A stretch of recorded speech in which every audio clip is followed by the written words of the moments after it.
Motard Geek pour art FPV. Dans cette vidéo, je vais vous présenter un petit VTX empilable, pilotable à distance avec un connecteur MMCX de chez AKK.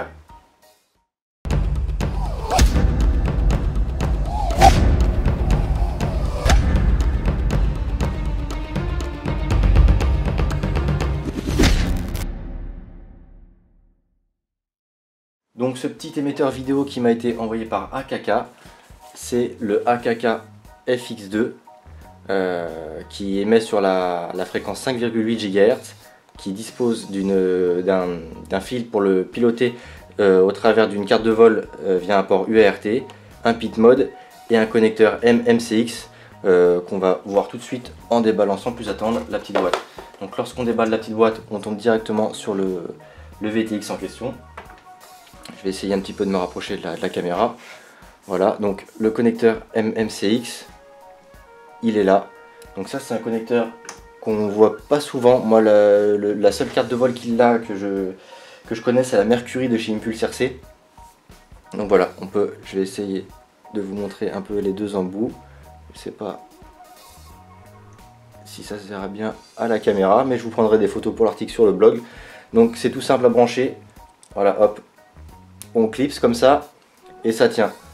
On tire, ça part pas, il faut vraiment tirer assez fort pour le déclipser. Donc ça, en cas de crash et d'arrachage, ça évite de tout arracher sur la carte, et c'est vraiment pratique à monter et démonter sur un quad s'il faut le remplacer. Donc ça, c'était le connecteur MMCX, qui j'espère va se démocratiser un peu plus sur les différents émetteurs vidéo. Ensuite, donc on retrouve les 4 trous de montage. Donc comme je vous disais en intro, c'est un VTX stackable, format 30 par 30, donc c'est pour les entre guillemets gros quads, mais il faut savoir qu'ils font aussi le FX3 qui lui est au format 20 par 20 pour les plus petits quads. Mais ce dernier est limité à 500 mW ou 600 de mémoire, tandis que celui-ci, on peut le voir, c'est écrit dessus, il pousse jusqu'à 800 mW. On peut aussi le régler sur 500, 200 et 25. Sur la fiche technique, ils indiquent qu'à 800 mW, on peut avoir une portée approximativement de 5 km. Donc c'est vraiment pas mal. Si on veut faire du long range, on peut peut-être essayer avec ce VTX. Donc la puissance, on la change avec le bouton qui est là. C'est un unique bouton qui permet de faire tous les réglages. Donc la puissance, activer, désactiver le PIT mode et changer les fréquences, bande et canaux. Donc, et tout ça, c'est affiché sur une seule LED qui passe sur 3 modes. Donc ça affiche la bande, la fréquence, enfin le canal, et la puissance d'émission. Tout ça c'est indiqué dans la notice qu'on va regarder rapidement après, elle n'est pas bien compliquée. Si on continue le tour d'horizon de la carte, ici on a un micro, et là un GST 6 pins qui permet de brancher en plug and play sur la carte de vol de chez AKK, que je connais pas du tout. Ils me l'ont proposé de la tester, mais comme j'ai suffisamment de cartes en ce moment sous Betaflight et que j'ai pas vraiment de temps, donc j'ai refusé. Et moi, ce qui m'importait surtout, c'est pas spécifié sur la page produit, ils n'ont pas su me répondre, mais c'était de tester avec Kiss si on pouvait le piloter. Et je peux vous dire tout de suite que ça fonctionne, d'ailleurs on va le tester juste après. Donc dernier point sur la carte, on peut voir ici un filtre LC qui permet d'avoir une image vraiment clean et qui n'est pas parasité par les pics de tension de la lipo. D'ailleurs, en parlant de tension, le VTX s'alimente en direct lipo jusqu'à 24 volts, donc c'est vraiment pas mal, ça évite d'avoir une config avec des régulateurs et compagnie. En parlant de régulateur, celui-ci il a un régulateur 5 volts en plus du filtre, donc pour alimenter une caméra. Par contre, une petite caméra, faut pas y mettre une split à mon avis, parce que ça délivre que 0,3 ampères, donc c'est pas énorme. Ça suffit pour une Runcam Swift ou une Foxy Euro, mais pour une split qui demande beaucoup plus de puissance, ça risque d'être compliqué. Donc ce qu'on peut faire rapidement, c'est la mesurer, même si elle déborde pas trop des trous de montage au format 30 par 30. Donc là on va éviter de l'échapper et de le casser alors que j'ai pas encore volé avec. Je sais pas si on voit bien la caméra, 36,64 mm d'un côté et quasiment la même chose, un peu moins 36 de l'autre, donc c'est presque un carré parfait. C'est bien, c'est vraiment pas encombrant dans une stack, ça déborde pas. Sur les petits bus étroits, ça monte sans problème. Derrière, il n'y a rien de particulier, voilà. Donc là on a quand même un dissipateur thermique assez costaud. C'est l'avantage aussi de ces gros VTX empilables, donc c'est pour ça qu'on peut les mettre à 800 sans que ça crame. D'ailleurs de toute façon il y a une protection contre la température trop élevée, donc il arrête d'émettre au lieu de cramer. Donc, faut pas que ça arrive en vol, sinon c'est compliqué. Ça pèse combien? Je crois que sur la fiche produit, ils annonçaient quelque chose comme 7 grammes de mémoire. Je vais le peser tout de suite parce que j'ai pas vérifié avant de faire la vidéo. Hop. Bon, vous n'allez pas le voir avec l'angle de la caméra là, mais il oscille entre voilà, 8 et 9 grammes. Donc on est vers 8 grammes. Allez, on dit 8 grammes. Hop. On enlève la balance. Donc si on regarde le reste du contenu de la boîte, on a des jolis petits autocollants. Hop, ah oui, je vous ai pas précisé, celui qui m'a été envoyé c'est un RP SMA et à vrai dire j'ai même pas regardé sur le site s'il le fournissait en SMA. Donc moi ça c'est pas fourni dans la boîte, hein. J'ai mis un petit adaptateur, c'est pas génial, ça induit un peu d'atténuation. Mais bon, ça me permettra de faire des tests avec mes antennes habituelles, à savoir les TBS Triumph et les Pagoda de choix chez Foxeer ou celles de Gemini sur le forum. Donc j'ai de quoi faire. Et en parlant de Pagoda de Gemini, je sais que Lexus en a des au format RP SMA, donc on pourra aussi faire un DVR sans ce petit adaptateur qui pourrait un peu nuire aux performances. Et on retrouve la notice. Donc on va mettre tout ça de côté. Donc si on regarde la notice, il n'y a pas grand chose de particulier, elle est très courte. Donc ça nous explique les différentes fonctionnalités, donc le pit mode, la puissance de 25 à 800 mW, un seul bouton pour ton configurer, support de la configuration via OSD par le protocole Smart Audio. Donc moi j'ai testé avec les LUA de Kiss, ça marche très bien. Tension d'alimentation de 7 minimum à 24 volts maximum, avec un régulateur de sortie à 5 volts pour la caméra et un micro. Là on nous explique comment faire les différents réglages.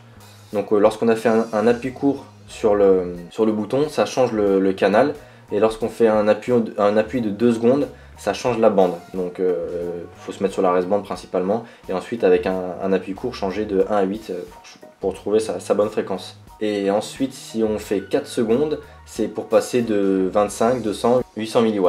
Ensuite tout ça c'est indiqué sur la LED qu'on retrouve ici, là qui affiche des petits chiffres. La LED affiche d'abord la bande, ensuite elle affiche le canal, et en dernier elle affiche la puissance d'émission. Donc si elle flash une fois, lorsqu'elle est en train d'afficher la puissance d'émission, bah c'est 25 mW.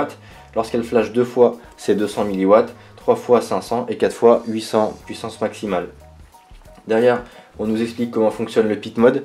Lorsqu'il est activé, d'ailleurs on a un petit P qui s'affiche sur la LED. D'ailleurs il faudra que je vérifie, parce que moi lorsque j'ai fait mes tests et que j'ai un peu bidouillé, il est arrivé qu'il s'affiche, alors que moi sur le LUA je modifie que les bancs des canaux. Bon bref, ça c'est à voir, mais le pit mode c'est pratique parce que ça permet de faire ces réglages à côté des pods sans les embêter, puisque ça a une puissance d'émission très faible. Alors que là, si je comprends bien la doc, le pit mode normalement il s'active que depuis l'OSD, et on peut en sortir donc soit dans l'OSD, soit en appuyant 12 secondes sur le bouton. Donc si jamais il s'active par mégarde, même si on n'a pas le contrôle OSD, LUA ou autre, on a toujours le bouton pour s'en sortir. Ensuite là on a les différents menus de la LED. Le tableau des fréquences, bande de 1 à 5, la cinquième c'est la race band, et ensuite les canaux de 1 à 8. Et à la fin on a quand même aussi un petit tableau récapitulatif des puissances dans le tableau, donc ça on le voit à de nombreuses reprises. Et derrière on retrouve encore quelques specs, c'est celles que j'ai listées au début, à peu de choses près. Ah là, contrairement sur le site, il parle d'une portée de 4 km avec des antennes omnidirectionnelles RHCP. On nous indique les dimensions qu'on a vérifiées. Ah voilà, le poids 7,4 grammes sans l'antenne, et le contenu du kit, donc le VTX et les câbles. D'ailleurs les câbles, je vais vous les présenter après. Là on nous indique quand même l'ordre des câbles. Je sais pas si on voit bien à la caméra, moi sur mon retour là c'est très clair, très pâle, quasi illisible. Mais en gros si on prend le VTX comme ça, LED face à nous, et les 6 pins en partant de gauche à droite, on a l'alimentation, la masse, le signal vidéo, la masse pour le 5 volts, et donc le 5 volts juste après, et en dernière position le fil de contrôle via Smart Audio. Donc moi les fils ils sont déjà raccordés à ma Kiss de test, donc ils sont déjà, il n'y en a qu'un seul qui est raccordé d'ailleurs, c'est le dernier, voilà. Est-ce qu'on va le voir, c'est le vert, celui du Smart Audio. Donc je l'ai branché sur RX3 de la Kiss pour pouvoir le piloter. D'ailleurs, les plus perspicaces ont remarqué que c'est un XM et qu'il n'y a pas de télémétrie. Et vous allez voir que pourtant j'arrive à le contrôler avec ma radiocommande. Donc là, ce qu'on va faire, c'est brancher le VTX. On va lui mettre son antenne quand même, même s'ils indiquent qu'il y a une protection contre la surchauffe, ça sert à rien. Hop, on clipse le connecteur MCCX. Et on va alimenter tout ça. Je dois avoir une petite 3S de test, voilà, qui traîne. Hop. Donc là, il affiche R comme resband, 4 pour 4, et il clignote, j'ai pas bien eu le temps de compter, une, deux fois, donc a priori c'est 200 mW. Donc moi ce que je vais faire, c'est que je vais brancher ma Taranis. Alors là, elle est sur lift off parce qu'en ce moment il fait froid et je vole plus aussi mieux qu'en vrai. J'ai un profil de test VTX qui est là. Hop, il est passé au vert, donc il est bien bindé. Là on est toujours sur resband 4. Et en fait puissance d'émission c'est 3. 1, 2, 3. Et d'ailleurs il y a un 3 qui est affiché derrière. Donc c'est plus simple de compter le nombre de fois avec lesquelles ça clignote. Donc là moi j'ai pas de télémétrie. Pourtant si j'appuie de mémoire throttle up, yaw droite. Et ensuite que je fais un pitch up et roll droite. Voilà, là on va regarder, je suis passé en resband 5. Est-ce qu'on le voit bien à la caméra? Hop, resband 5. Si je fais throttle up, yaw droite et pitch up et roll gauche, là normalement je suis passé à resband 4. Voilà. Donc en fait il y a des raccourcis sur la KISS qu'il faut connaître, hein, ils ne sont pas documentés, c'est malheureux, j'ai signalé ça aux développeurs. Quand on est désarmé bien évidemment, throttle up, yaw gauche ça contrôle les bandes, donc là on peut passer par exemple la bande qui est avant resband, si on fait pour preview c'est en haut à gauche là sur le cycle de droite. Et là normalement on n'a plus le petit R sur le... Voilà, on est passé sur la bande F. Voilà, on est sur la bande F. Et d'ailleurs, il est passé en pit mode. Il va falloir que je vérifie pourquoi il passe comme ça en pit mode. Il y a peut-être un raccourci que je connais pas. C'est pas pratique, mais on va investiguer plus tard. En tout cas, c'est pilotable facilement. Et donc, à droite, là, sur le cycle de gauche, on contrôle les canaux. Et là, on fait -1 et +1 sur les canaux. Donc ça, c'est bon à savoir. Même si sur mes quads avec lesquels je vole habituellement, j'ai les LUA et donc j'ai pas de soucis. Hein, si on le fait avec l'écran de la Taranis, c'est plus simple. Là ça m'a permis de faire mes tests et de vérifier que le Smart Audio est fonctionnel. Donc dans les paramètres de KISS, de la KISS qui est là, il faut indiquer que c'est un TBS Smart Audio. C'est pas le demi VTX et encore moins le IRC30, c'est le TBS Smart Audio. Et là on peut le piloter même avec la KISS alors que c'est pas indiqué dans les specs. En parlant de KISS du coup, moi ce petit VTX, ce que je vais en faire, c'est que je vais le monter dans mon Alien sur lequel j'ai un vieux FX 800 quelque chose qui marche très bien, ça, à vrai dire. Il bave pas avec les potes, j'ai pas de problème de ce côté là, mais il est pas pilotable sur la carte de vol et c'est parfois pratique quand on est plusieurs plutôt que d'aller chercher le VTX, moi qui est caché là en dessous. Et l'affichage là c'est différent, c'est plein de petites bandes de LED, c'est pas super simple à savoir sur quelle bande et canal et puissance d'émission on est. Et en plus celui-ci il a un pit mode à l'ancienne, par défaut quand on l'allume il n'aimait pas. Et allez, une fois sur 3, j'ai posé mon quad pour voler, 5-6 mètres, voire plus. Je reviens et j'ai rien dans mes lunettes. Il faut que je retourne sur le quad et que j'appuie sur un bouton pendant 3 secondes pour allumer la puissance d'émission. Donc je me suis dit, là, vu que j'ai reçu gratuitement ce petit VTX, que j'allais le tester. Et s'il est bien, je vais le laisser dans mon quad. Parce que là, vraiment, sur l'Alien, j'ai masse de place sur la stack. Donc je vais le poser au-dessus. Et ça m'évitera de... Parce que là, mon VTX aujourd'hui, il est avec un riselant sur la top plate et ça gêne un peu le strap. Donc ça peut être que pratique s'il fonctionne bien. Donc ce que je vais faire, c'est que je vais le monter. Ensuite, je vais aller voler avec. Et tout de suite après, au montage, je vous mettrai les DVR et je vous dirai ce que j'en pense. Allez, c'est parti. Voilà, j'ai installé le petit VTX AKK dans mon Alien. Je suis désolé, j'ai enlevé le trépied et pour le bruit, j'ai mon imprimante 3D qui imprime des pièces pour un membre du forum. Mais je vais vous présenter ça vite fait. Donc là, on peut voir que j'ai mis le VTX juste au-dessus de la KISS FC avec les entretoises les plus petites que j'avais. Ça c'est pratique pour les châssis un petit peu plus petits, même si j'avais de la place.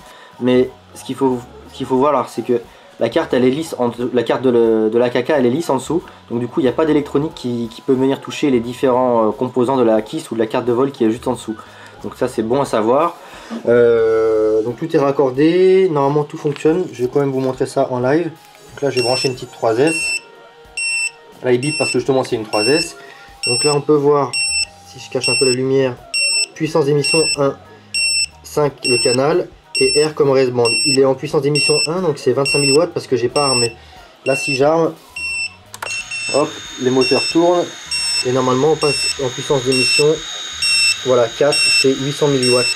C'est les paramètres que j'ai mis sur la KISS. Lorsque je suis pas armé c'est 25 000 watts, lorsque j'arme c'est 800 000 watts, pour tester la portée par rapport à celui-ci qui bloquait à 600 000 watts, même si je le rappelle c'est interdit en France. Donc là on a les réglages qu'on a définis. On peut regarder rapidement sur la Taranis. Si on va sur la télémétrie, ouais ça va, ça passe malgré que je sois juste à côté du quad. Donc là il récupère bien les valeurs. Si on va sur... on peut changer par exemple de canal. Donc là on était sur le 5, on l'a bien vu. On va passer sur le 4. J'espère que la sauvegarde va bien se faire vu qu'on est juste à côté. Ok. Là, voilà, il est bien passé sur... J'espère qu'on voit bien parce que mon éclairage n'est pas génial. Raiseband 4. Et ensuite il est passé en pit mode. J'ai remarqué qu'à chaque fois que je fais des modifications depuis la télémétrie, que ce soit en LUA ou avec les sticks, il passe en pit mode. Mais là si j'arme, hop, en armant, voilà, il passe en puissance d'émission 4. Raiseband, canal 4, puissance d'émission 4, donc 800 000 watts. Et si je coupe, Raiseband 4, puissance d'émission 1, donc c'est 25 000 watts, ils activent le pit mode dès que j'arme. Donc ça, bon, c'est pas spécialement gênant. On va pas rester plus longtemps sur le banc avec cette qualité vidéo qui est pas géniale. Et on va aller tout de suite sur le terrain et faire quelques dévers et voir ce que ça vaut en conditions réelles. Bon ça y est, on est sur le terrain, on va tester le petit VTX de chez AKK. J'ai fait un premier essai juste avant, j'ai dû débrancher le Smart Audio parce que lorsque j'armais je perdais la vidéo, j'avais l'impression qu'il se mettait en pit mode, j'ai pas cherché plus. Donc là j'ai plus le contrôle du VTX, mais on va faire un décollage en 800 000 watts. Alors faites pas attention à la qualité de ma caméra parce que c'est une vieille Foxeer qui a pris plein de chocs et qui a la lentille complètement explosée. Le principal c'est de vérifier qu'il n'y ait pas de glitch lorsqu'on va s'éloigner.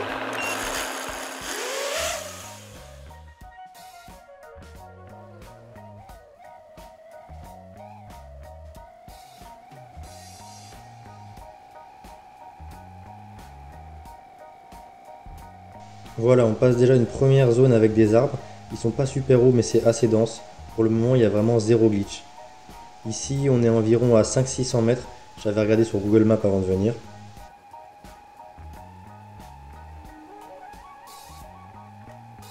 Donc là on approche des habitations, je vais faire demi-tour. On est aux alentours de 800-850 mètres. Et comme vous pouvez le voir, il n'y a quasiment aucun glitch. La transmission est vraiment nickel au niveau de la vidéo. Par contre là niveau radio on vient d'entendre le warning de signal RF faible. Donc on est en limite de portée du FR Sky. C'est dans ce type de cas que j'imagine que d'avoir du crossfire est nécessaire. L'image est vraiment nickel. Si j'avais une bonne caméra ce serait vraiment génial. Bon je suis assez haut et il n'y a pas vraiment d'obstacle devant le signal vidéo. Mais je pense qu'il y a moyen de facilement doubler la distance. Je vais essayer de me décaler un peu pour orienter mon patch dans une autre direction et faire un second test. Ok d'accord, j'ai déjà plus de batterie, ça c'est bizarre. Donc je vais me poser et on va refaire une seconde lipo.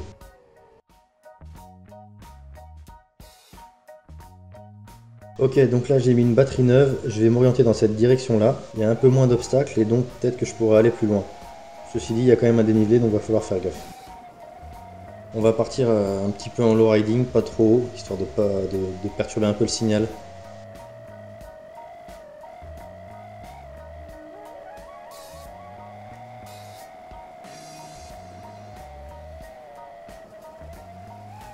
Donc là on attaque un léger dénivelé, le quad est plus bas que les lunettes de réception et même mon spotter ne peut plus le voir. Donc là je suis assez loin, je sais pas quelle distance vous dire, mais j'ai déjà le RSSI, donc on va faire demi-tour, parce que ce serait dommage de perdre le quad si loin quand même. Voilà, on va récupérer un peu d'altitude, comme ça on chope un meilleur signal. Et on va aller survoler un de mes spots favoris, la porcherie abandonnée. Encore une fois, là, dès que je prends de la hauteur, le signal est tout de suite nickel et on peut aller vraiment loin.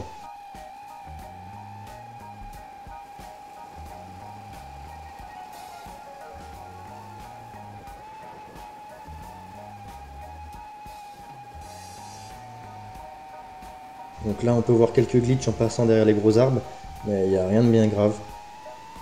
En plus, je suis plus dans l'axe du patch et je suis sur le récepteur de mon Transformer HD qui a vraiment pas très bonne réputation. Donc j'imagine qu'avec un bon récepteur sur des des lunettes Fat Shark classiques, ça doit aller nettement mieux.